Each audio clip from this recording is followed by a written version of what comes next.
One more time, you get a chance to hear it twice. So here we go.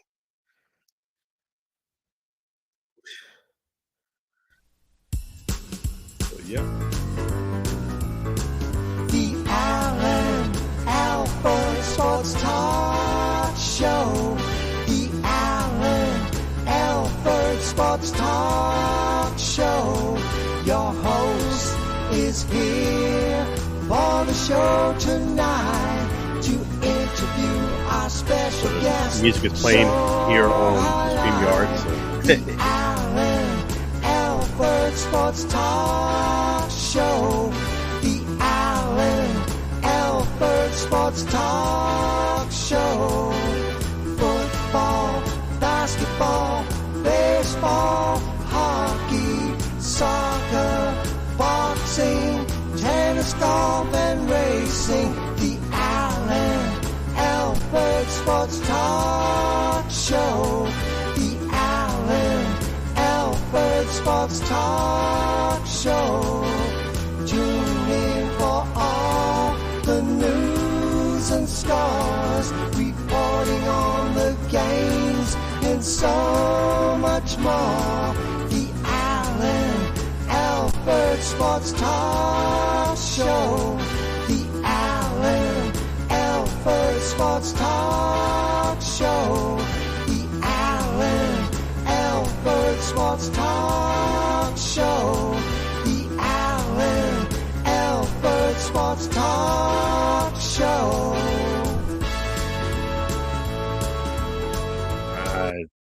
So you get a chance to hear the song twice. I apologize about the technical difficulties, but we're here back online on the Allen Alford Sports Talk Show. We don't let technical difficulties stop us. It's live TV, it's technology, and it's fantastic when it works. But when you have those bumps in the road, you got to work past it. I've had things happen during interviews. I've had things happen before and after. You name it, it has happened. But I thank God that I'm here. I thank God that we're back online. We're live on the Allen Alford Sports Talk Show.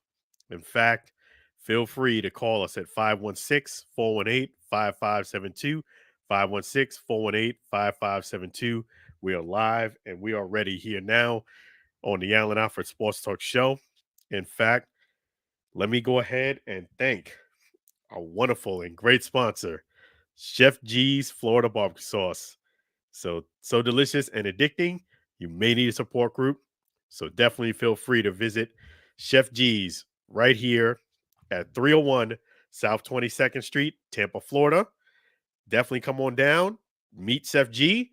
And if you can't come down to Tampa, that's all right. Visit FLBBQSauce.com. Again, it's FLBBQSauce.com. You can't go wrong with this great sauce. Definitely want to thank Chef G's Florida Barbecue Sauce for being our wonderful sponsor. And also, we want to thank Sam Scola. He's the musician and the artist for all the songs. Thank you, Sam Scola. He just came back from a vacation and his wife, Mary.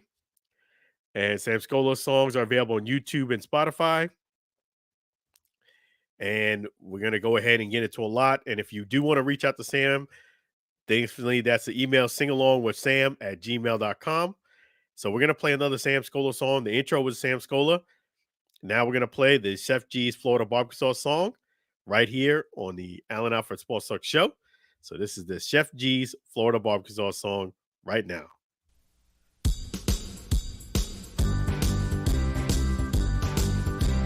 Comes in four varieties. Chef G's Florida Barbecue Sauce.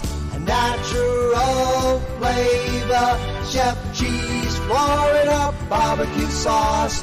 Florida Gold Honey Mustard on burgers and ribs. Tasty fusion on pork and sausage.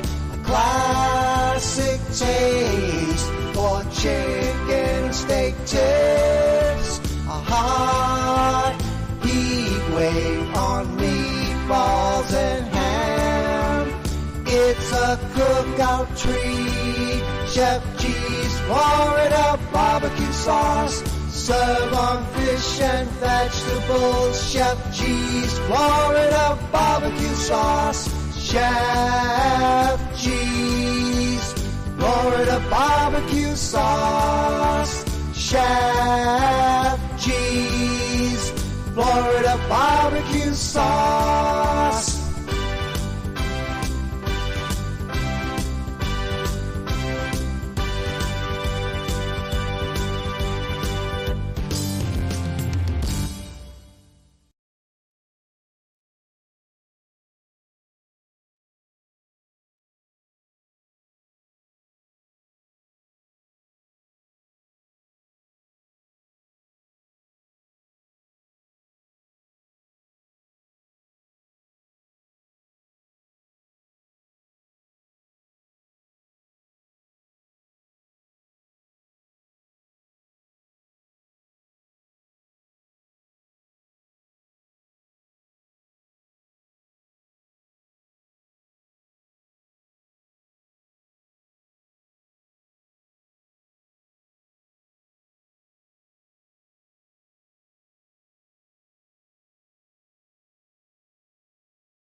You have to control the ego.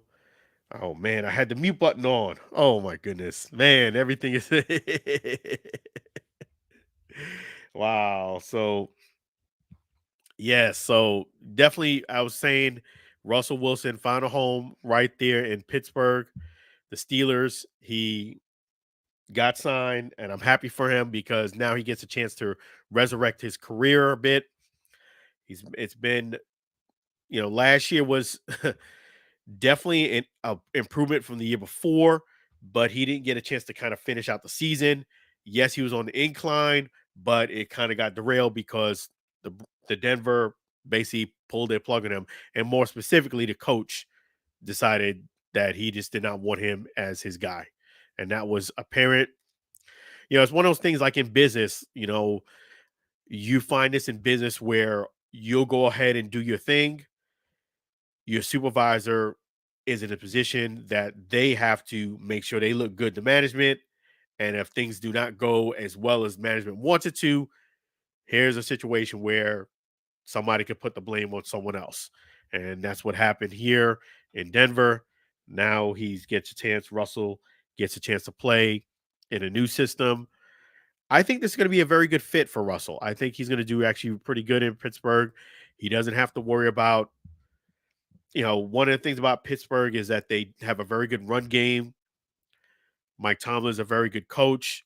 I think Russell will be very receptive to listen to what Mike Tomlin has to say. So I think that's going to be a very good thing. And the great thing about Pittsburgh is he doesn't have to go ahead and try to be the guy all the time. You understand? Yeah, they have very good fans there. They have very good running game. One of the things about them is they also have a very good line. So he doesn't have to go out and try to be the guy. And as long as he does that, I think it's going to be a great situation for him. And I think that's where I think Russell can learn from this. And I think the best thing that can happen to him is that he has a very good, great year next season. And then that propels him into getting another opportunity, maybe be the playoffs, or if, we can't say if that will happen or not, but let's say he has a very, very good season and they don't make the playoffs. The great thing for him is I still think he has a lot left in the tank and he still might get another opportunity with either Pittsburgh or someplace else. He could kind of do like what we're going to talk about in a few moments, Baker Mayfield. Baker Mayfield actually towards the end of his career, which I wouldn't say is the end of his career, but towards the back half of his career, things started to turn around and get brighter for him. So he signed a very, very lucrative deal with the Bucks. And I think the Bucks actually did the right thing. They got him. They made sure they locked up their guy. And Mike Evans for another season. You don't want to start off with a new quarterback. I think they did the right thing by keeping Baker Mayfield. I said it on the show before that the Bucks do need to sign Baker and they do need to sign Mike Evans. If you do get Mike Evans, you almost have to get Baker, and they did. And they did that. So congratulations to the Bucks for those signings. In fact, let me go ahead and give the Bucks a round of applause for that.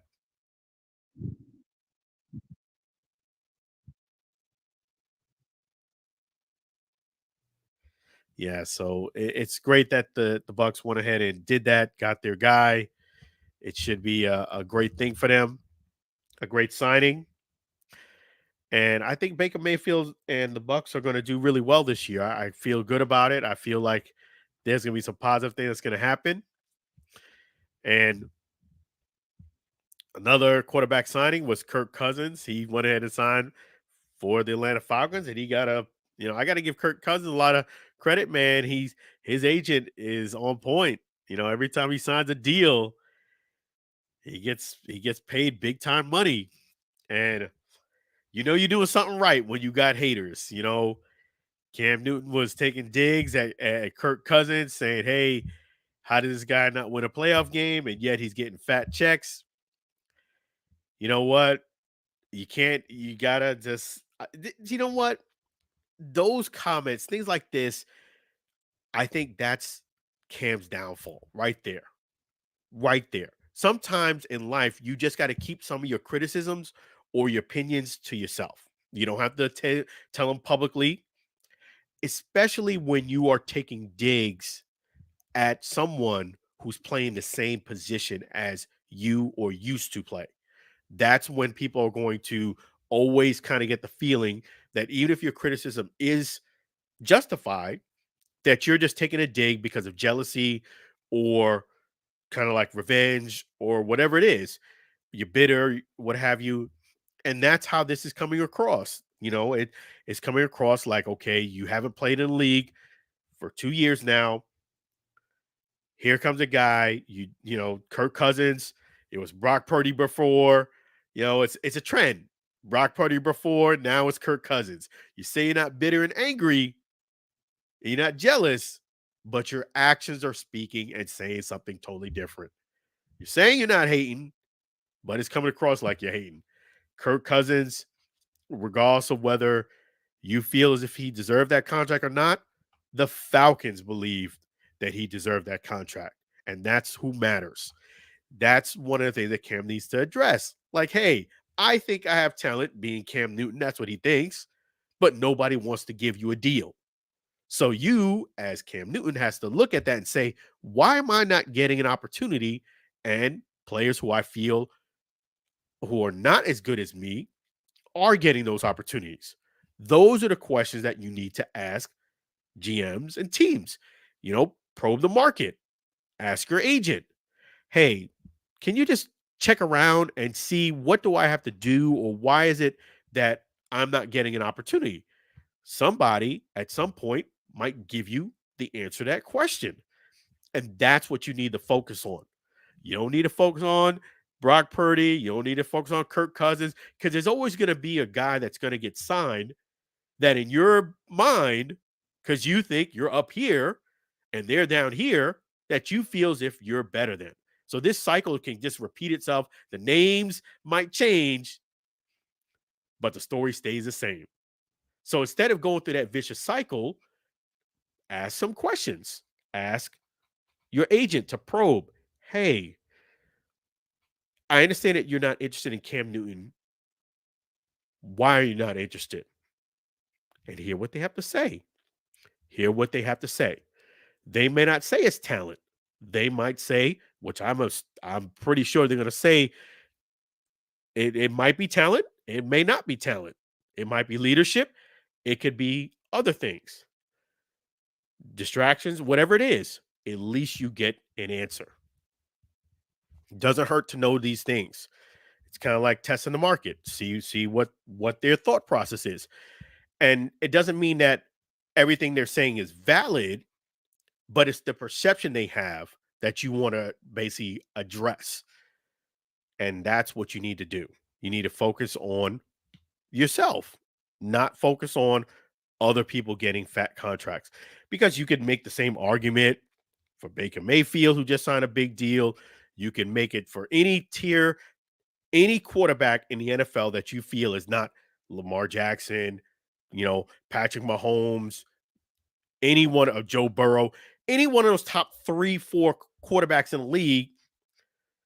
You can make that argument for in your mind, but it's not your opinion that matters. It's what the other teams, the people who are interested in you, what do they think? What their opinion matters. And that's what you need to focus on.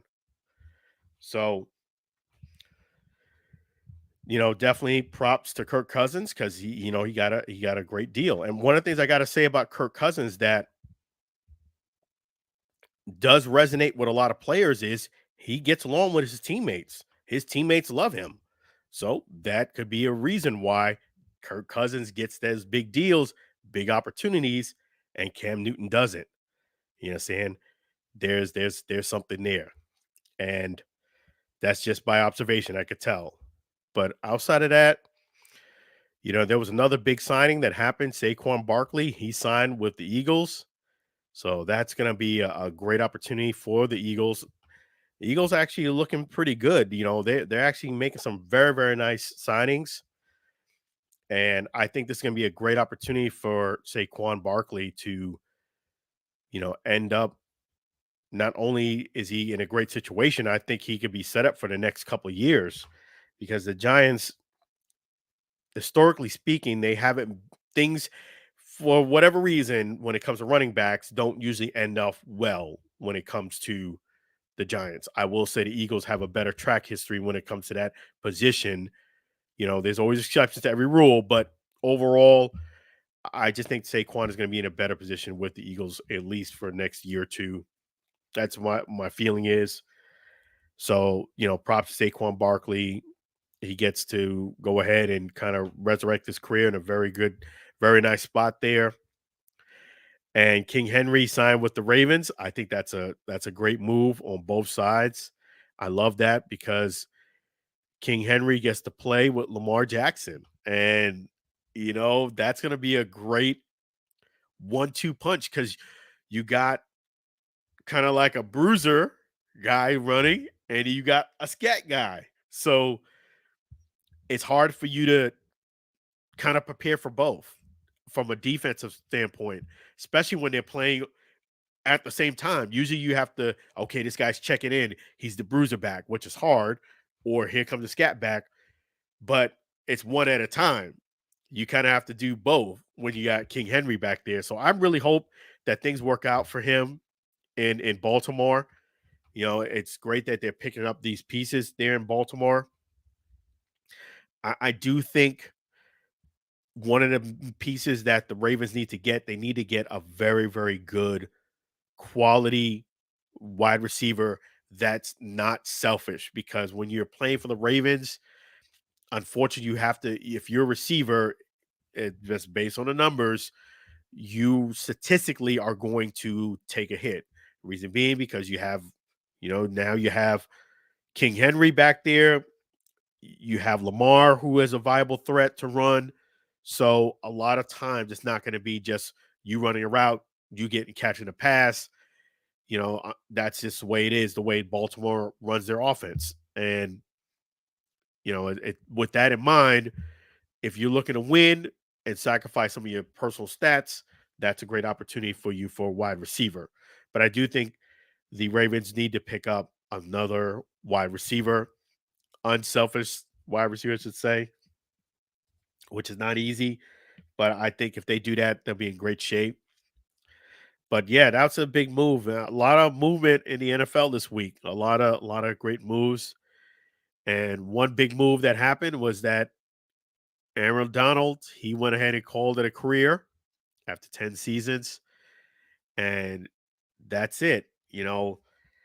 I find this move bittersweet. And let me say, first and foremost, Aaron Donald has, he's earned the right to, and anybody who's had a career in sports, athletics, has earned the right to let themselves make their decision of when it's time to call it a career.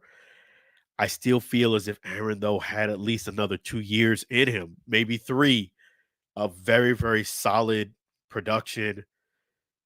Hey, Pro Bowl type numbers. I just think he's that much above a lot of the talent. And the reason why I think it's bittersweet, because I feel that anytime you kind of retire early, not just kind of like a year early, but I feel in his case, he's kind of early, where it's 2 or 3 years before he may have hung it up. I know he was thinking about it last season and yet season before.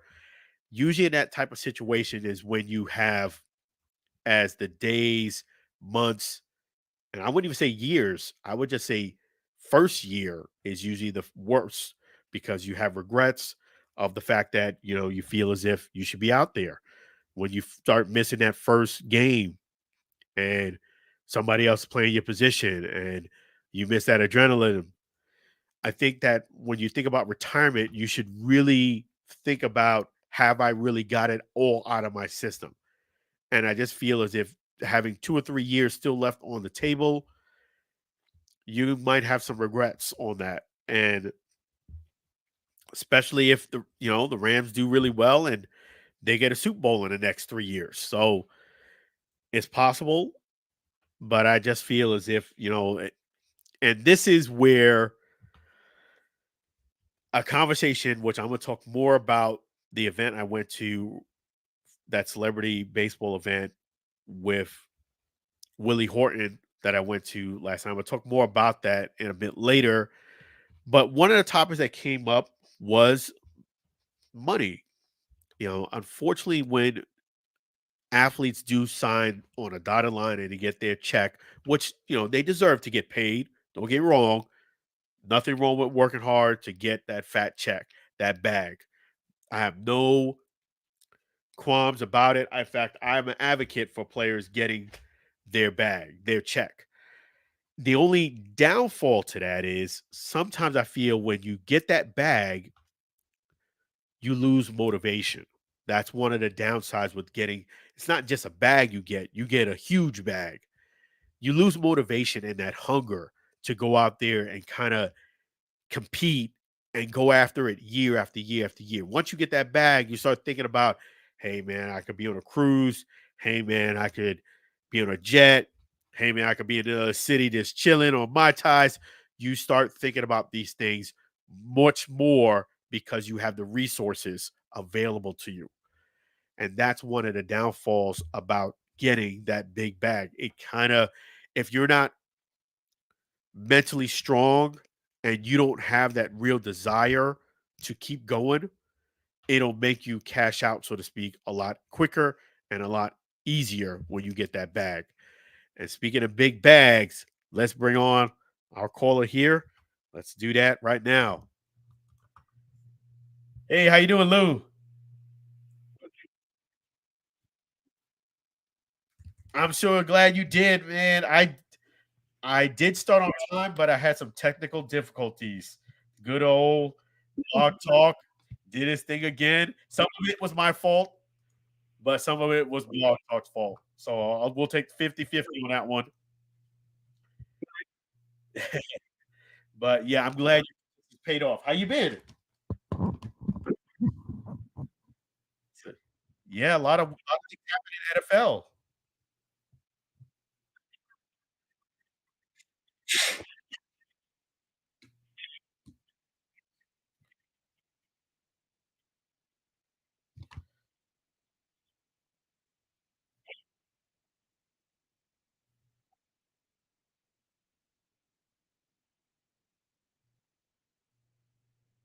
Yeah, you got a great point there, which brings me to a question. Has your feeling changed about the UFL this far? I mean, as far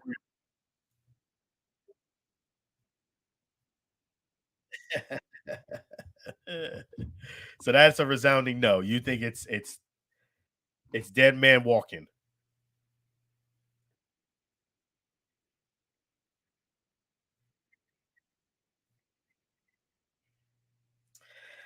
I don't know if they'll do that. I think if the ticket sales aren't see the thing about it is like this, Lou. St. Louis drew really well, and some markets where they don't have other competition, they do really well there. And I think that's great. But I think the only bad thing with that is you're doing great there because there's not another market there. You understand what I'm saying? Like,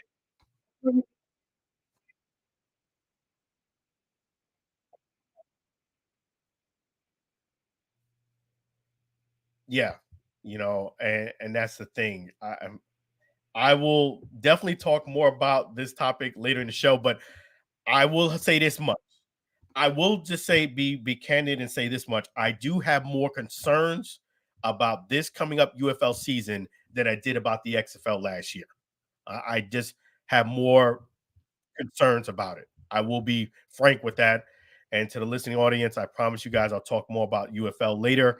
But I will say I wouldn't totally disagree with you on the way you feel at this point. And I'll explain more about that a bit later in the show.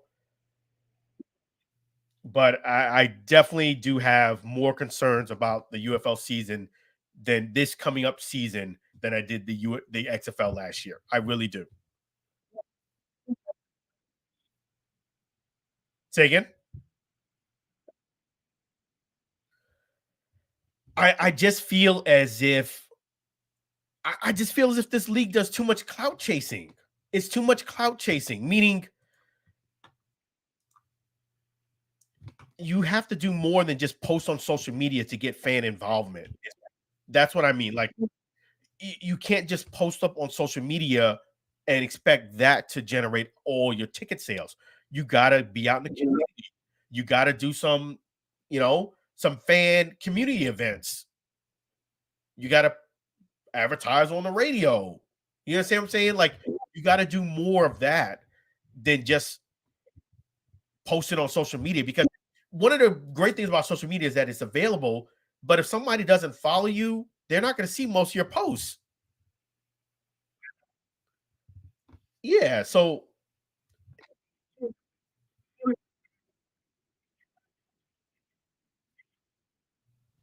right. You really can't. I agree with you. You really can't. And I'm starting to get the impression that that's their marketing strategy. And it's great that you have great social media, but you need to do more than just that. Yeah. So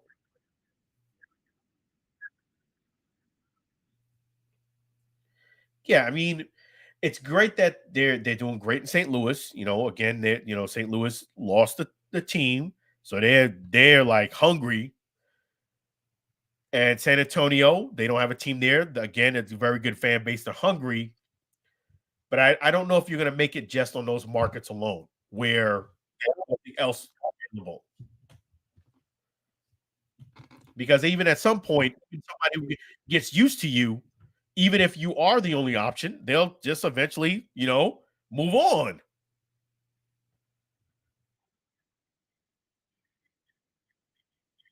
Yeah, yeah. So, but I we'll discuss more about it. Anything that you think about that it's baseball spring training is coming to an end, is season about to start. Any things that any thoughts on that?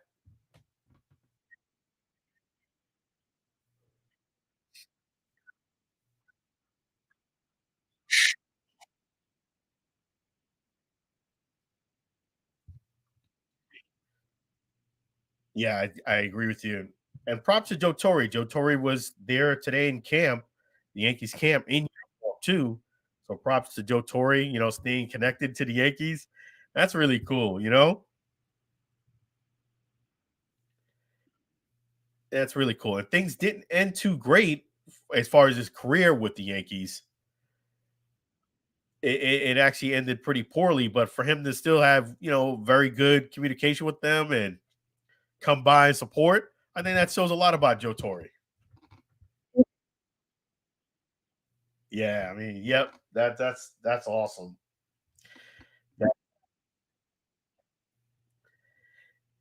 Yeah, I know he did, but some people have won championships and are still real bitter about it.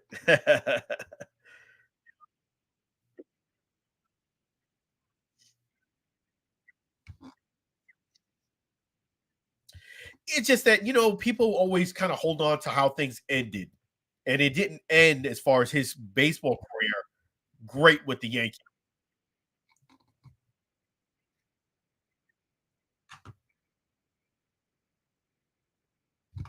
Yeah,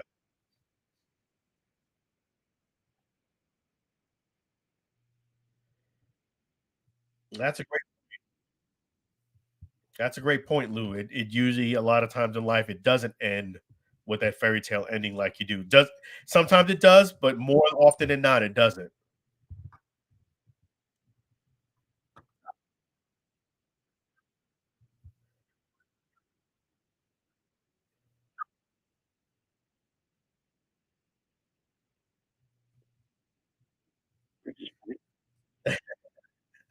Yeah, I mean, you're right. I mean, there's always something going.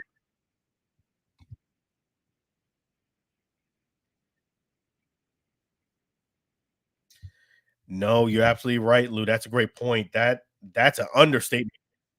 Based on what I'm hearing and seeing, I mean, there was a lot.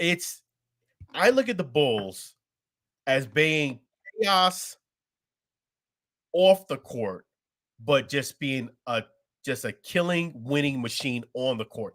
They were like people who really, for the most part, 85% of them, 80 to 85% of them did not like each other. Some even hated each other.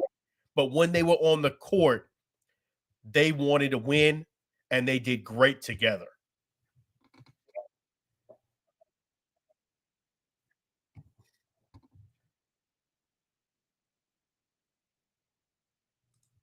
Yeah, they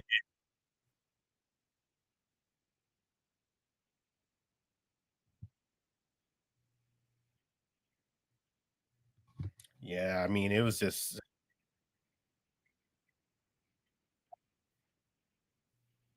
yeah, it's like, that's the best part about winning is that you're happy, I'm happy, you go your way, I go my way. It's crazy how it's crazy and sad at the same token that all these guys won all these championships together, and you could clearly see that besides Dennis Rodman and a couple of them, almost none of them are happy.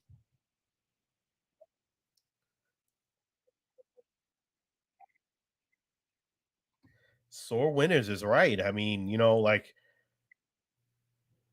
you see some real petty, bitter guys. I mean, you talk about older, bitter, resentful type men. This is it.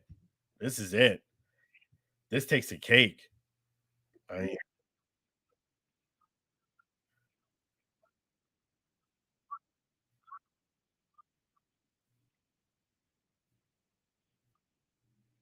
Exactly. You brought up a great point, Louis. It's almost like when you are talking to a customer, right? And you might do great when you're talking to them, but as soon as they leave the store, you have might have a total different feeling, and that's kind of like the Bulls, man.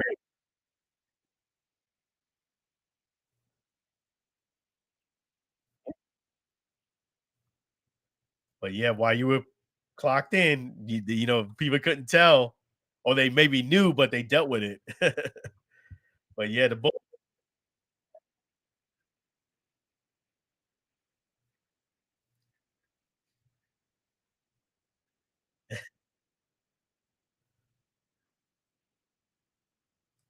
yeah,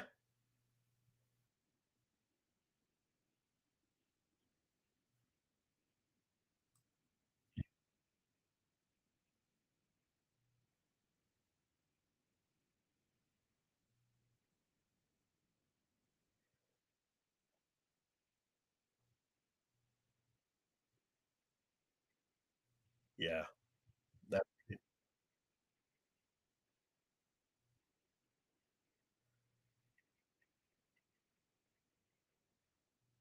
oh yeah, and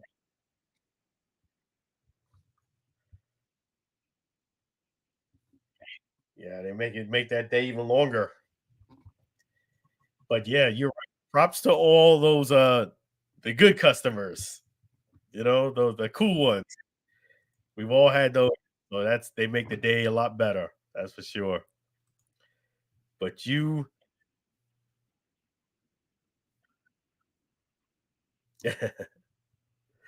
well, you see that even when you win championships like the Bulls, it could be the exact same thing. You know, that's a great analogy. Wearing a mask, and obviously they wore a mask really well on that court. They were simply the best team.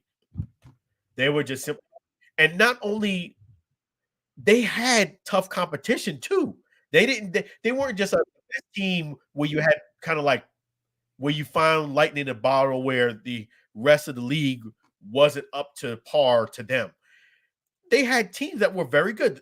I know the Jazz, when they beat the Jazz a second time to get that three-peat, that was just unbelievable because you felt as if the Jazz,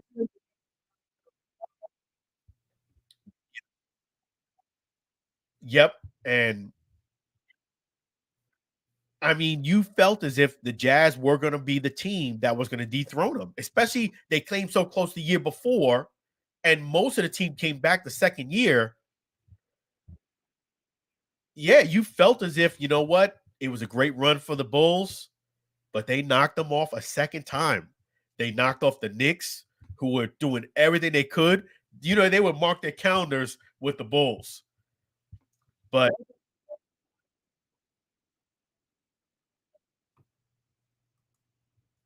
no, the Bulls were the better team. It's like this. I hear what you're saying, but do I think that the league kind of didn't want the Bulls to win? No, I do think the league wanted the Bulls to win, but the Bulls did win. You understand what I'm saying? Like the league couldn't hand it to them. The Bulls actually, hey, it's not like the Knicks didn't have a chance. That ball rolled off the rim with Ewing. You understand? Like it was. It's like this. Patrick Ewing said it the best. The basketball god had other things in mind, and that's the way. That's the best way to put it. Like that's the best way to put it. Like you know,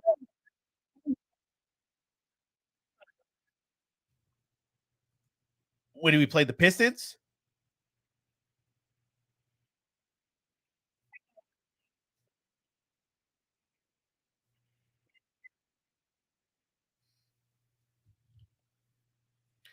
yeah, but they won that series too.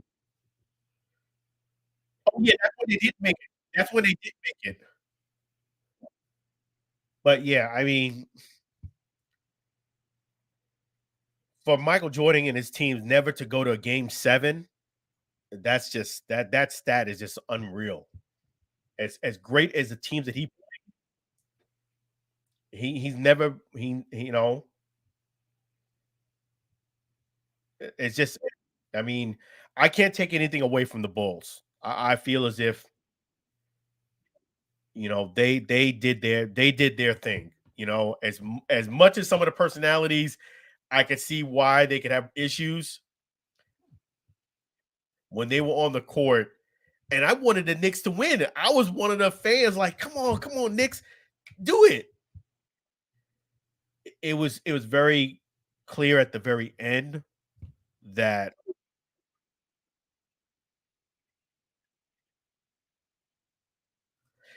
true, but you know what? He was older at that point. You know, he was he was older. I mean, he was older. He couldn't even dunk. He couldn't even dunk. So you know what? You know, that's farther time, man. You know, I thank God I made it to the age that I am, but I can tell you one thing for sure, Lou. It's not like it used to be. You know, it's like you get little subtle clues. Some are obvious, but some are subtle. Like, man, I used to be able to do this. I used to be able to do that. Body starts telling you, like, I was out in the yard just moving a couple things, and I'm like, man, I'm huffing and puffing, like as if I worked out. I even said to myself, I need to get back into shape because this is I barely moved and I feel like I'm sweating. You know, inside you're sweating and you're like, you're like breathing heavy. Like, oh, I need to get back to the gym, man. I need to start getting back to the gym. But yeah, your body does change. And yeah, I mean, it's yeah, those spring chicken, you know, like, but it's a blessing, you know. I wouldn't have it any other way, you know.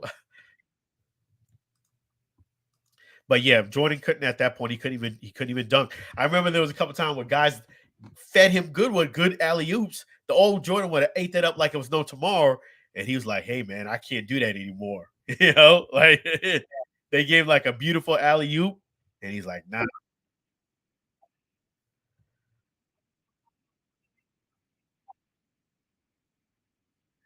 yeah." But I know one guy who's not gonna let the age stop him. Is that's you. So in fact, what do you got cooking on Saturday's show?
Wow, and just go figure the 1 week I missed, man. Sorry about that. That makes it feel even worse. I'm so sorry about that. Yeah,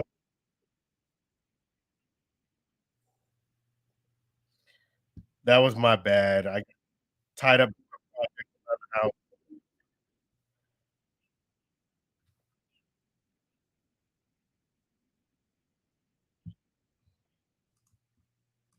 doing big things there. Sorry about that, Lou. I apologize. I had got caught up doing a project, and before I knew it, I was like, "Oh man!" And I turned on the internet, and I saw you like, "Hey, the show just ended," and I was like, "Oh," and I even put a comment on there too. I'm so sorry about that.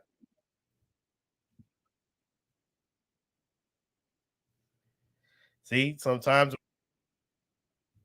low expectations, and sometimes when you don't put expectations, think great things happen.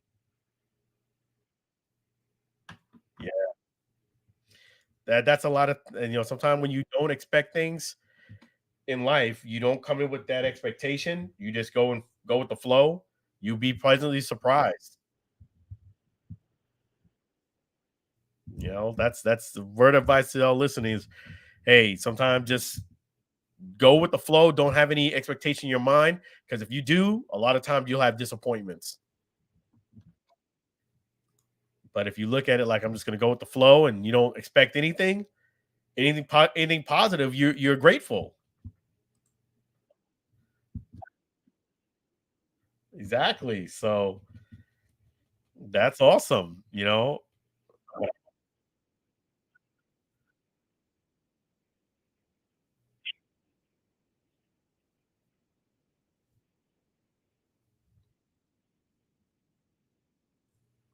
See, persistence pays off, and I'm glad you did, because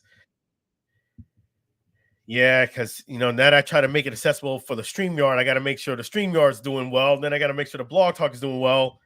And in that interim, the Blog Talk the sound wasn't coming through, and I had to kind of reboot it. And I'm glad you hung in there with me.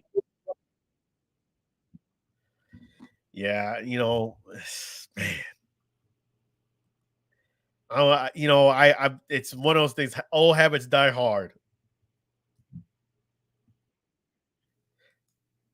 But you have people call in. What service do you have for people to call in? Dial pad. Okay, dial pad.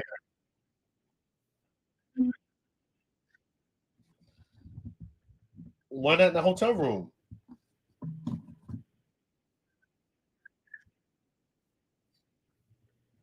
You talking about internet?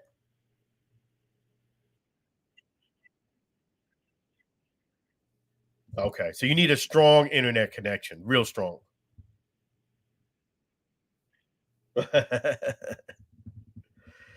Yeah, yeah. So you're right. There is a difference in internet connection, folks. Believe it or not. Done the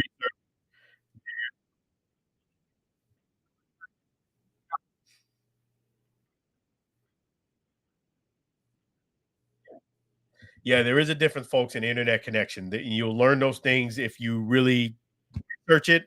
There's a difference between upstream, and there's a difference between downloads, speed. They make a difference. So, check into that. But yeah, they make a difference. And I think we might have a 2-for-1 special tonight. Let's bring it on. Yeah, how you doing? Doing great. Yep, we have 2 legends in the house. There you go. Diane and Lou. How you feeling? That's awesome. So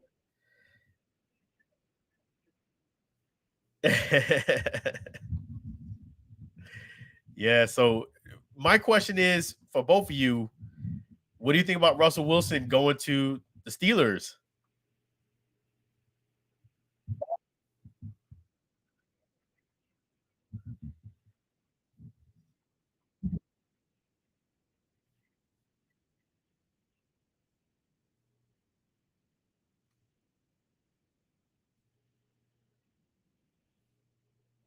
Yeah, I think Wilson's going to do actually pretty good in Pittsburgh. I think Mike Tomlin. I think he'll be receptive to hear what Mike Tomlin has to say. I think they're going to actually get along pretty good. He doesn't have the coach. I think he'll get along with the head coach, and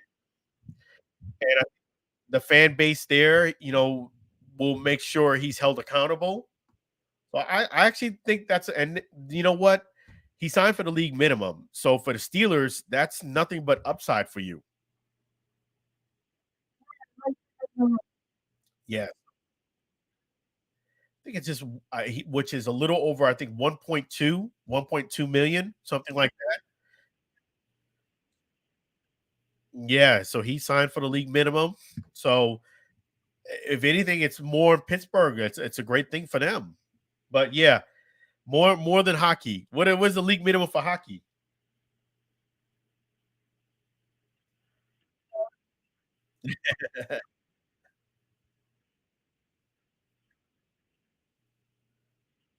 Okay. Yeah, I think football's better. You don't have to worry about somebody knocking your teeth out, hitting you with a stick. It's and that's a lot of workout too, running up and down with your skates on. But yeah, I mean, this is awesome that I have both of you guys on the line, man. This is legendary. I didn't expect that. I didn't expect that when I had technical difficulties. See, I when you don't have expectations, sometimes you get things work out even better. But yes, but definitely tomorrow is the big day between 4 and 6 p.m. Eastern Standard Time Zone. The phone again is 512-543-4662. 512-543-4662. I got to save on my phone. You got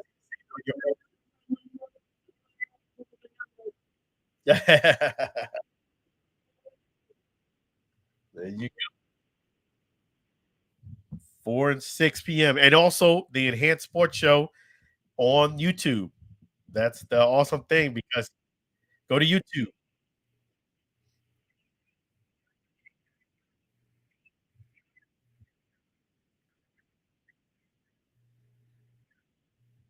That's right. And subscribe to the channel because the great thing is when you go to YouTube, it'll remind you. And that sometimes works out for me with Lou to call between 4 and 6 p.m. I'll say, hey, I see Lou. I even usually chat. Hey, how you doing, Lou? And then I call in.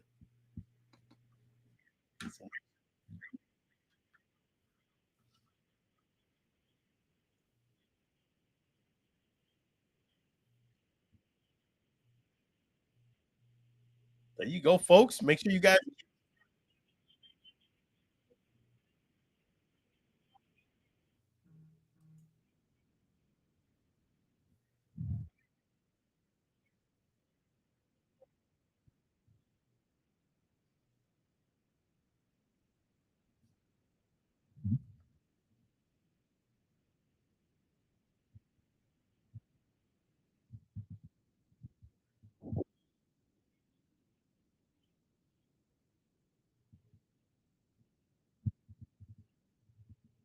There you go. There you go. So you guys are making, waves, and that's what happens when you become a celebrity.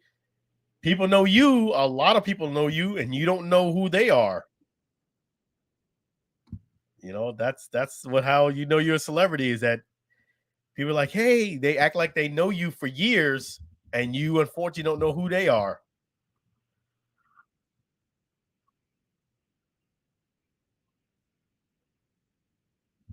There you go.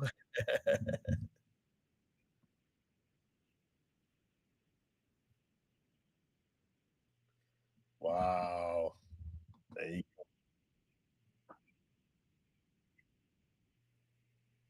man. You guys go way back. Keep up the great work. Keep up the great work. That's awesome. You guys are fantastic. I appreciate you guys. You're welcome. But yeah, definitely. I'm looking forward to talking to you guys tomorrow for sure. No problem. We're gonna tip the scale. We're gonna go over your benchmark.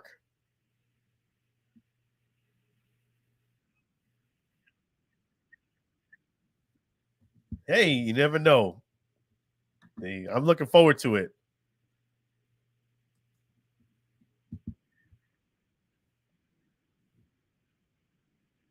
You looking forward to it? Yep, definitely. Both of you guys. I appreciate you. Have a wonderful evening. Talk to you tomorrow. Take care of you both. Appreciate you. Thank you. Bye-bye now. That's awesome. Lou, Diane, that's fantastic. Both of them calling in. Two legends right there. That's why you gotta persevere, folks. Sometimes in life things don't go as planned, but you can't let that stuff derail you. Started at 9:30, had some technical difficulties. The blog talk wasn't working, and the StreamYard was doing great, but the blog talk caused me to kind of shut down the StreamYard and kind of restart the show. Then I accidentally had the mute button on after doing all that. But I persevered, and you got two legends. Come on. That's the moral story is don't stop. Keep pressing forward. Keep moving. And that's the mindset you have to have if you want to be successful in life. You can't let nuances, frustration, things like that consume you. You have to just fight through it, keep moving forward, because your blessing and your opportunity might be one more move ahead. If you kind of let that roadblock get in your way and stop you, you might fall short of that blessing that was coming to you, that opportunity that was coming to you. And that's why you got to keep pressing forward, keep going forward. Don't let it stop you. You can look at it like this. The combination of all the no's is just like a raffle ticket. Eventually, your number may not be called, but eventually, if you have that raffle ticket in there, your number is going to get called at some point if you keep putting it in a hat. So you got to be in it to win it. And that's how you got to persevere and do it. I see a lot of people who have a lot of talent, athletics, sports, but they just let the frustration get them down, boggle them down. And they get stuck on the frustration. Instead of focusing on the solution, they get stuck on the frustration of the problem. And when you're stuck on the frustration of the problem, you're not being solution oriented to find a solution. Rather than staying stuck in that mindset of frustration around you, hey, change your mindset. How could I solve this problem? How could I, maneuver to get this resolved?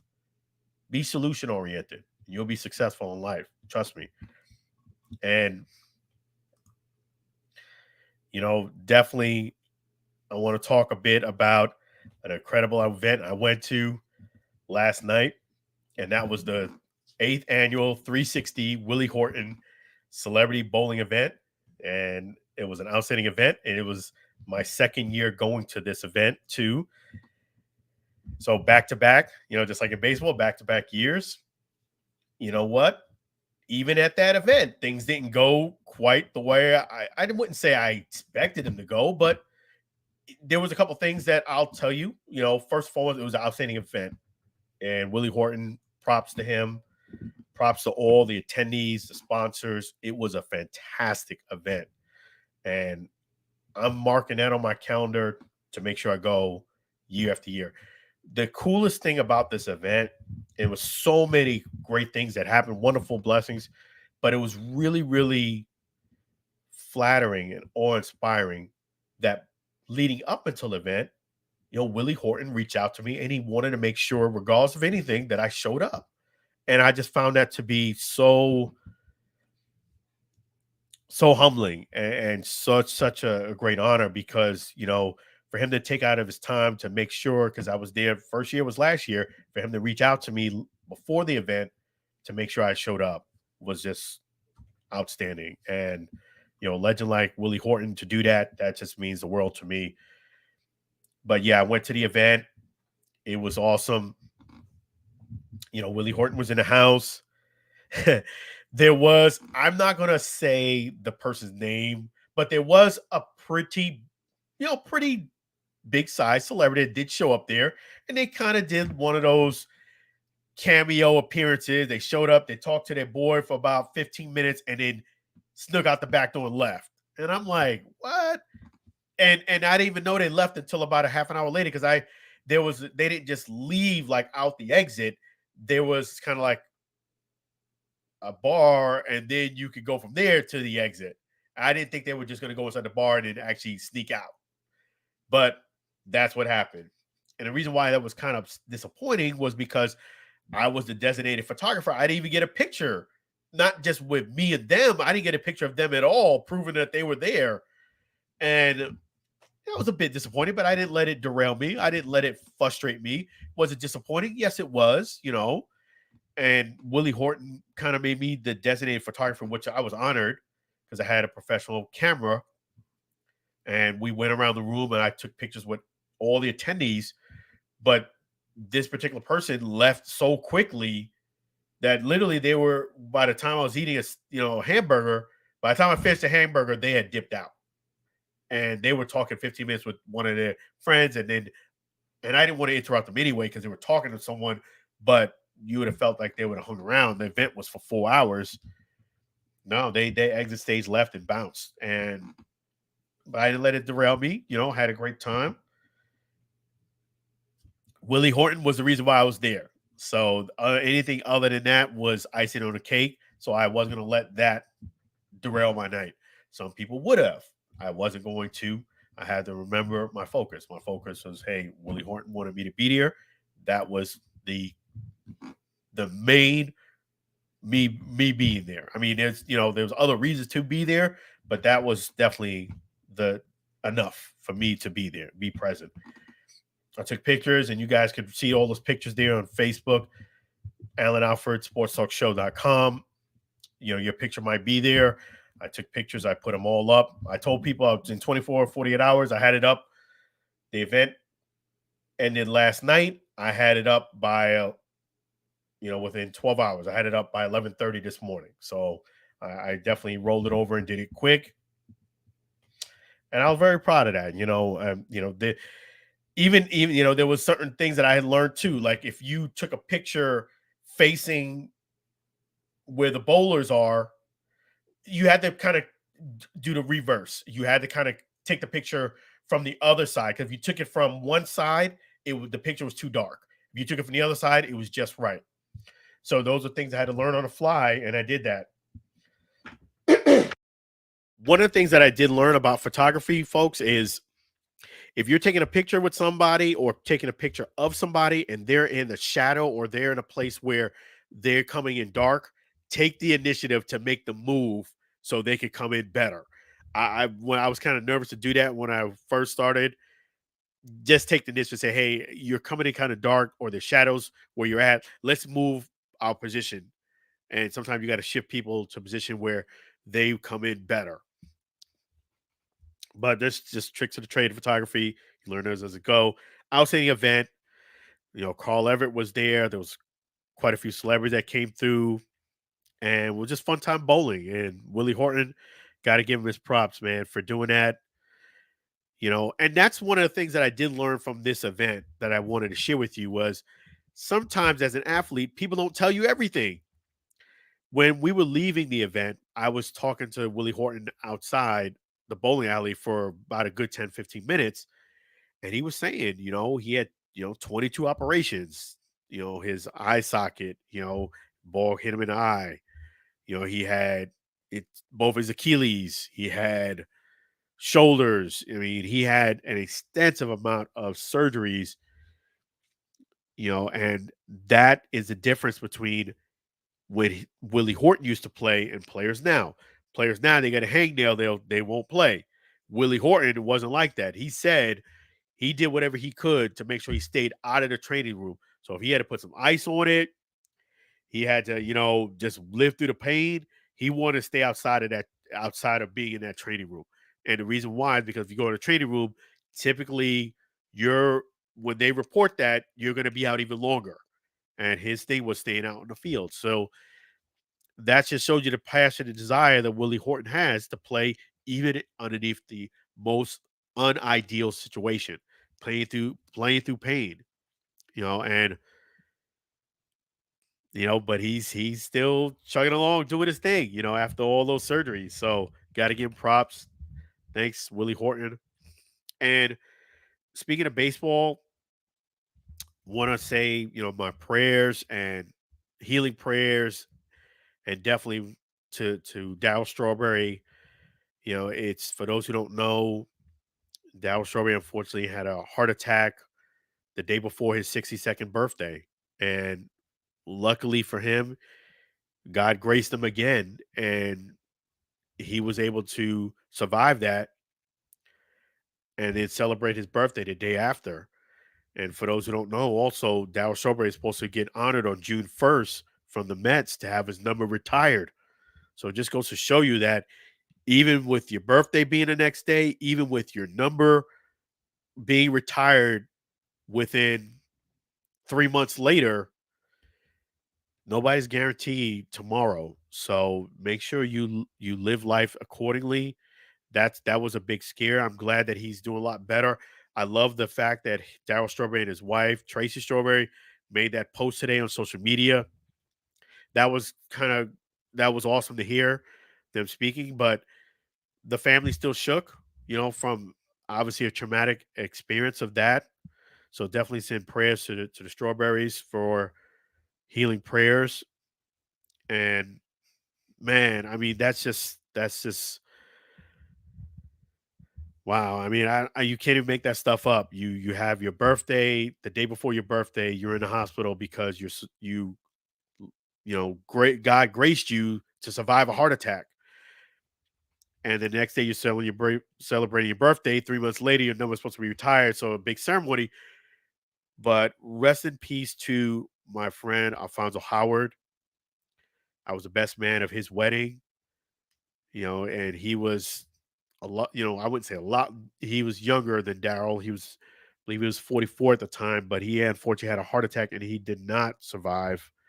So prayers to my, great friend, Alfonso Howard, who did pass away. So it just goes to show you that when it's not your time, it's not your time. And he makes the final decision on that. And thankfully, it was not Darryl Strawberry's time. And I just want to say that I am a man of my word. I told Darryl way back in January, I'm going to do my very best to cover the game. Come June 1st, I will be there. Whether I get the media credentials, I will still be in the house June 1st to be at that event of the Darryl Strawberry getting his number retired. So I am going through the proper channels of trying to get the media credentials to do it. Just pray for me that I get it. It's been let's just say a roller coaster ride, to put it nicely, to get media credentials, especially for Major League Baseball. Major League Baseball has been tough. Them and the NFL are about the same. I feel as if Major League Baseball is probably even tougher than the NFL, to be honest with you, because at least I'm covering baseball in some capacity. I mean, football in some capacity. With the Major League Baseball, it's just tough. But we will, if it's meant to be, God's grace, I will be there. And if I don't get the media credential, I will still be there. But it'd be really cool to have those media credentials to actually be on the field to do a fantastic job. And I know Darryl will be appreciative of it. I know Tracy Strawberry will be appreciative of it. But we will see how this plays itself out. Still working on that. And I'm going to discuss some UFL news. And I was kind of alluding this earlier. Let me just go ahead and let you guys know that I'm going to be discussing UFL news. Okay. I don't know what the deal is with the UFL. Things have been very different. I will say this much from when I covered the league for the XFL. I know they're a merged league now, but the way they are operating, doing business, it is there. I would just say it nicely. I have some concerns. And I didn't have these concerns when it was the XFL, when they were making a restart. I feel as if, as much as I want this league to be successful, the UFL, I just feel as if the league is being ran, let's just say, too much clout chasing. Too much clout chasing. Okay, let me give you an example. They made an announcement the other day. They did a press conference. They did made several social media posts that the June 16, they are going to have the championship game in St. Louis. I don't know if they knew this, but this was out about a month ago. I literally on this show talked about, and also my other show, the UFL Fan Den, that the game in June was going to be, the championship game was going to be in St. Louis. They made this big mega production about the game. Them announcing the game was going to be in St. Louis. I'm like, I knew that a month ago. We talked about it on the show. Like, what? Like, really? Okay, stop with the clout chasing. Please stop with the clout chasing. Your focus needs to be, you have 2 weeks until the season is going to start. That needs to be the focus. Hey guys, get your tickets. We're about to kick the season off. Make sure you be there at the home opener. Make sure you come out and see the first game against the Arlington Renegades and the Birmingham Stallions. To make a press release and all this for the fact of something that I knew and most of the people who covered this league knew, that the championship game was going to be in St. Louis. Like, come on, really? You might want to also start returning emails. You know, you're not the NFL.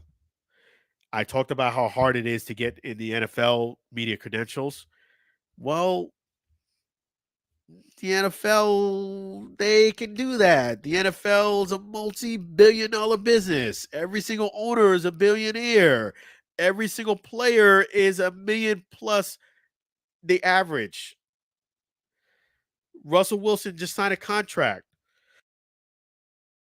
excuse me, for the league minimum, 1.2 million. You are going your first year into the league. Let's dial it down a bit. Let's not blow up the ego. Stop with the clout chasing. It is very obvious to me what is going on. It's frustrating because I want the league to do well. This is not how you do well. Clout chasing, making press releases that are over extravagant of the news that was a month ago. I'm just being real. Like, come on, man. None of this happened when you had the XFL. You merged with the USFL, right? Not everybody was happy with that. So you have to connect with the fans. You have training camp. You have the season starting in, today's the 15th. The season starts in another 15 days. You need to focus on game one. The other thing that I have concern with this league is the fact that it is starting so late. I looked at the baseball schedule and opening day is March like 28th. So you're competing with March Madness. You're competing with not spring training. You're competing with Major League Baseball kicking off. That weekend is it's not, the 30th is not opening day for Major League Baseball, the 28th, for the first game. But that weekend, baseball officially starts. So, yes, I do have some concerns. And you can't run a league just based on social media. And I didn't just say this. This is not just for me. This was my co-host who said on the UFL Fan Den about 3-4 weeks ago that he feels as if the league is a social media league. And watching that press conference the other day, not the whole press conference, but seeing what it was about, I felt the same thing. Like, okay, stop the clout chasing. Stop it. Stop clout chasing. You're not the NFL. Another thing is this. If somebody's trying to promote the league, you need to go grab them and help them to go ahead and promote the league for you because they're doing it for free. Go ahead and return emails. Go ahead and respond to people who are interested in the league. Believe me and you, people are getting frustrated. There's a lack of professionalism with the UFL. I'm just going to be real with you. I'm a business professional. I've been in business for over 30 plus years in corporate America. I could tell you, I could see these things a mile away. Go ahead, humble yourself, and start being more professional. If you cannot do it, get other people in those positions to do it. That's what I'm going to say. It's getting very frustrating dealing with the UFL. I cannot express it anymore. One thing about me is I'm going to keep it real with you. I'm going to keep it real with people. I'm going to be nice about it, but I'm not going to lie to people. That's the way it is. So, having said that, to the fans, I will still keep you up to date with the UFL news. I did put in a request to try to cover the first game of the season. I don't know if that's going to come to fruition. We will see. Again, this is what you're getting when you're dealing with the UFL. You get a lot of clout chasing, but you don't get people who answer your emails. I don't get it. Or they'll give you a press release of something that you knew a month ago. Like, come on, man. Okay, like June 16th. Another thing is this, there's rumblings that the league wants to expand and other markets or what have you. Let's see how season 1 goes. Don't put the cart before the wagon. See how the year goes. What has happened? Last year, the XFL lost over $40+ million. It's been reported that way. Okay. Let's see how year 1 goes. This year, I actually have more concerns than I did last year with the XFL because I love the fact, let me talk about the positives. I love the fact that the season started. Forget about the XFL, UFL, USFL league. I love the fact that the season started 2 weeks after the Super Bowl ended. So if you still had an itch for football, you didn't have to wait so long for you to get connected with another league. It was like, bam, 2 weeks later, starts, you're still hungry, you're still in it. But guess what? You have a month after now, March 30th, which means football starts. I'm sorry, Major League Baseball first game of the season, March 28th. So that weekend conflicts with somebody who's a baseball fan. And me, I am a baseball fan. So I just went to Willie Horton's celebrity event yesterday. I'm going to another baseball event next week. Ding, ding, ding, ding, ding, ding. There's a conflict there. You didn't have these issues last year. So I did want to give props to Willie Horton again. I did want to give props to the Tampa Bay Baseball Museum. I'm looking forward to going and supporting their event next week. That's going to be an outstanding event. And I'm looking forward to it. It'll be the 3rd year in a row that I will be at that event. I'm looking forward to it as well. And that's one of the great things about the Allen Alfred Sports Talk show is that I do cover other sports. I did want to give my props to the AFL. AFL, for those who don't know, Arena Football League. Next week, which is Tuesday, they said the 19th. Let me just double check the date here.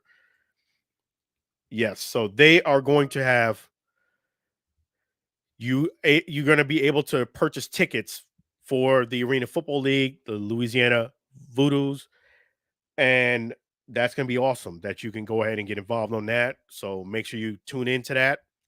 That will be next week that you can officially purchase the tickets. I know the people who've been real hungry, you'll be able to purchase tickets next week. And I will say this much for people who don't want to answer my emails with the UFL.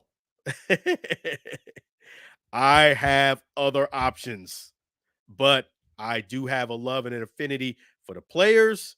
I cover the XFL. I don't want to kind of go in another direction just yet. But the way this league is being ran is making it hard on me. I'm just going to put it like that. But anyway, support the AFL. Having said that, because, you have next week, you can buy the tickets. It's going to be awesome. Arena football. And also, if you are a prospective player who unfortunately are not on the UFL at this point, consider reaching out to Coach James Shiver for the Louisiana Voodoos because the season's about to start and you might have an opportunity, if you talk to him, to get your foot in the door. And maybe that's a great option for you. Any opportunity is can be created into a great opportunity. It's what you make of it. So look for that. The other UFL news is, Destroying made the roster. So he's going to be playing for San Antonio Brahmas. So that should be interesting to see. So in 15 days, the season starts. I am a man of my word. I put in the request for you guys to cover game 1. Let's see if the league does their part and I cover game 1. I've already made adjustments to my schedule to make that happen, and we will see. Just time will tell, but I'll keep you up to date on more UFL news. I'm going to switch gears and talk a little bit of boxing now. And I'm going to go ahead and give you guys my thoughts on a couple things. Mike Tyson definitely looks great against Jake Paul. If Jake Paul wants to win this fight, he's going to have to build up his stamina, and he's going to make sure that he just stays. He is a taller guy. He's going to have to kind of fight Mike Tyson from the outside. You cannot let Mike Tyson get on the inside of you. When I say inside, he'll do that duck under, getting close. You get hit by a couple of those uppercuts, it's going to be lights out. I don't care if you're Jake Paul, you're in great shape. You get hit by the uppercut, you're going down. So if I'm Jake Paul, I'm going to have to fight him from the outside. I cannot. If he gets in close, you have a couple of options. You can take a step back, or you can take a step forward and kind of hug him, smother him. Then let the ref separate you and repeat the process. Take a step back or hug him. Because I hate to say it like that, but you're going to have to just throw punches to keep him off of you. Keep him arm's width away from you. Because if you let him get inside, what I've seen of Mike Tyson in his training videos, he's still got the speed, he's still got the explosiveness, he's still got the strength. Yes, he's 57. The only thing I would say he probably going to lack a bit is his stamina. I would say round 8 and above. Let's say 7 maybe and above, but you want to keep him away. Mike Tyson needs to do that. He needs to lure Jake Paul in and catch him with a deadly uppercut combination. Mike Tyson punch out with that uppercut. That's what he needs to do, Mike Tyson, to win the fight. I think if I'm Mike Tyson, I'm going to try to knock him out, because I just feel as if this fight goes to a decision, I think Jake Paul's going to get the decision. I just feel that way. If it goes to decision, folks, I'm saying it right now, March 15th, I have Jake Paul winning the fight. I just feel that that's the way it's going to go, because it would mean more to Jake Paul to get a win than it would be for Mike Tyson to get a loss at this point, because Mike Tyson gets a loss, 57 years old. He's not, fighting for a championship. He's not losing a championship. And Jake Paul, if he wins, he gets to say he beat Mike Tyson, even if it's in a decision, and then he can gather, some other big fights. I mean, not that his bankroll is huge as it is, it would just be mega huge going forward. So this fight means more to Jake Paul than it does to Mike Tyson. So I feel as if we know how boxing is. Usually they give it to the guy who's going to get the biggest reward for the win. I think if it goes to decision, I have Jake Paul winning the fight. I'm telling you that March 15th, where I think. So if you're Mike Tyson, you got to look to get him in a knockout. You cannot look to go to decision, because even if you win round by round by round, I feel as if boxers would do what they do and rob Mike Tyson, because Jake Paul is the young guy in the sport. And if he wins, keeping his record intact with another win against Mike Tyson, think about the bankroll that he's going to get for the next fight and a fight after and a fight after that. So Mike Tyson got to look to knock him out, point blank. And speaking of knockout, I'll give you my thoughts on Anthony Joshua, Francis Ngannou. It ended pretty much like I said, guys. I told you that I didn't like this matchup for Francis Ngannou against AJ. I never liked it from day one. I thought it was going to be an entertaining fight, but you pretty much could see how this is going to end. You might be like, okay, well, he did good against Fury. Yes, he did good against Fury. I feel as if Francis Ngannou kind of got lightning in a bottle. And yes, I do think he won that fight. But Tyson Fury is a different boxer than AJ. They're two different fighters. Tyson's more of a technical fighter, and he kind of gets some punches on you, and then as time goes on, you wear down, and he hits you with a couple of big shots. That's not AJ. AJ has heavier hands. He's stronger than Tyson Fury. His hands are more lethal. And especially if you let him get an overhand right on you unguarded, it's not good. It's going to, with bad intentions, you're going down. Usually, I don't see Tyson Fury throwing those type of punches, at least not like that. And it ended the way I thought. It ended in a knockout. Pretty bad knockout, I would say, for Francis Ngannou. But I told you guys it wasn't a good matchup for him. He was not going to win this fight. Luckily, he didn't get hurt, and Francis Ngannou got a fat payday, so props to him on both accords. He's an MMA fighter. This is his second pro fight, and I just didn't think it was going to be a good matchup for him.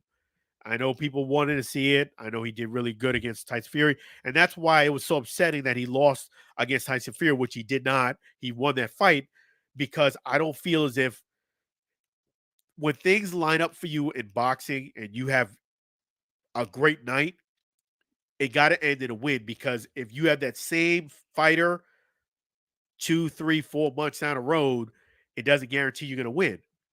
And I just felt Ngannou had his night. He didn't get the decision. Tyson Fury did.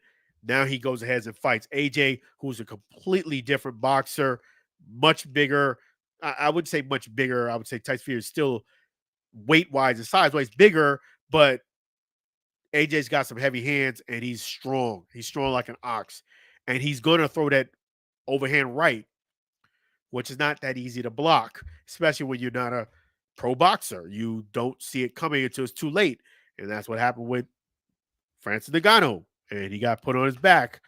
And that's pretty much what I expected. I didn't expect it to be in the second round. I thought it was going to be probably around the fourth or fifth round. But yeah, I did think he was going to get knocked out. Francis Ngannou, not win the fight. I was surprised it went past 6. I didn't see it ending in 2, but hey, that just goes to show you that, AJ, he's not a force to be reckoned with. And there was more pressure on, I would have to say, AJ than Francis Ngannou. But I will bring you to all things boxing. I want to also give props to Sinisa Super Bad Estrada. She's got a big fight coming up the 29th, March 29th. And if it wasn't for me committing to go to the UFL opening day, I would more than likely have been at this fight. But she has a chance to be undisputed, an undisputed champion, setting history, and I fully expect her to do it. She does have a tough competitor, though. It won't be an easy night for Sinisa. She needs to fight smart. She needs to not let her emotions get the best of her. If she fights smart and she keeps that left hand up, because she has a tendency to drop this left hand, leaving her susceptible for a counter, I feel as if she can win this fight and become undisputed. Again, it will not be an easy night for Sinisa Estrada, Superbad Estrada, who I've actually had the pleasure of interviewing here on the Alan Alfred Sportsbook Show. I feel as if she get that win. Praying she does. Wish her the best, because, being undisputed, that's history making. So, and guess what? It's the month of March, Women's History Month. So it'd be really cool. She gets it towards the end of the month to close the month out. So, yes. And I definitely wanted to give props to you guys, who support the channel, support the Alan Alfred Sports Talk Show. I have a lot of great content coming up this coming up week. I don't want to spoil surprise, but keep connected to, Instagram, Twitter. Follow me on Instagram at Alan Alfred and Twitter at Alan Alfred. And definitely want to be connected to the Alan Alfred Sports Talk Show on Facebook. There's a lot of great things that are coming up. So I don't want to spoil surprise for you guys on that. But definitely, I really enjoy and love this show. I love you guys and your support. It's been awesome. And we're going to play a Sam Scola song just a moment here. Let me go ahead and give you his email, singalongwithsam at gmail.com. You can, all of the songs that are played are sang by Sam Scola out of Maine. Really appreciate Sam Scola there and his wife, Mary. So all of Sam Scola's songs are available on YouTube and Spotify. And if you definitely want to sign him, again, that's singalongwithsam at gmail.com. Speaking of Sam, man, he's really motivated to give you guys some great songs. Sometimes it gets overbearing. I'll just be real with you. Sometimes with the songs, when man gets back from vacation, he's thinking about me playing new songs. I'm like, didn't you just get back from vacation? Like, enjoy. You didn't enjoy it, kick back and like reminisce about the good times. My man needs to get signed. So sing along with Sam at gmail.com. Make sure you sign him. And in fact, we're going to go ahead and play a song here by Sam Scola. That is the Chef G's Florida Barbecue Sauce song. So definitely want to thank our great sponsor, Chef G's Florida Barbecue Sauce. So delicious and addicting. You may need a support group. So definitely check out Sam Scola and definitely check out Chef G's. I love me some Sam Scola, but sometimes, man, somebody need to sign that guy. You need to sign that guy. So Chef G's, make sure you guys check him out right here at 301 South 22nd Street, Tampa, Florida. If you can't come down to Tampa, make sure you get this great sauce at flbbqsauce.com, flbbqsauce.com. He also has some Florida sand and some rub too. So some great items you can see right there at that website at flbbqsauce.com. And let me go ahead and fire up the Chef G's Florida Barbecue Sauce song. Let me go ahead and do that for you right now.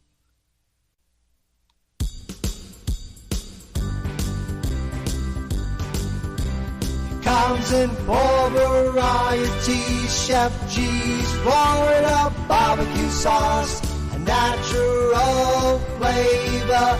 Chef G's Florida barbecue sauce, Florida gold honey mustard on burgers and ribs, tasty fusion on pork and sausage.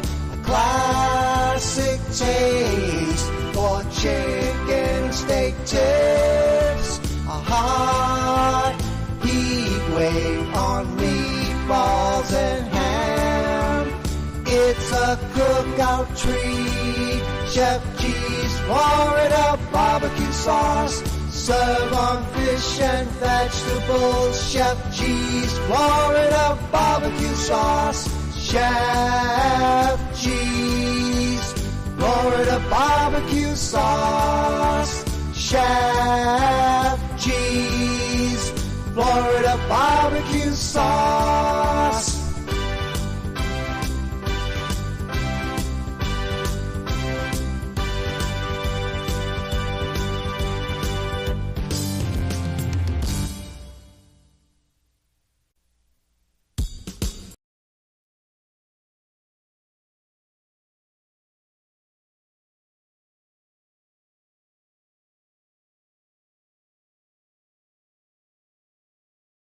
Make sure you get that great sauce at 301 South 22nd Street, Tampa, Florida. Definitely check out Chef G's there. That's some great sauce there. So delicious and addicting. You may need a support group. 301 South 22nd Street, Tampa, Florida. flbbqsauce.com. Again, it's flbbqsauce.com. Some outstanding sauce there. Make sure you guys support. We appreciate your support here on the Allen Alfred Sports Talk Show. Yeah, so definitely that's another great song by Sam Scola. Sam Scola and his wife, Mary. Sam Scola's songs are available on YouTube and Spotify. Make sure you go ahead and sign up right there. Sing along with Sam at gmail.com. And I did want to let you guys know that more things are coming up on the Allen Alfred Sports Talk Show. But for now, want to thank you. Want to appreciate you guys listening. Feel free to follow on all social media. So be blessed, be well, take care of yourself for now, And I'll see you again on the next show of the Allen Alfred Sports Talk Show. Take care. Be blessed. Be well. Take care for now.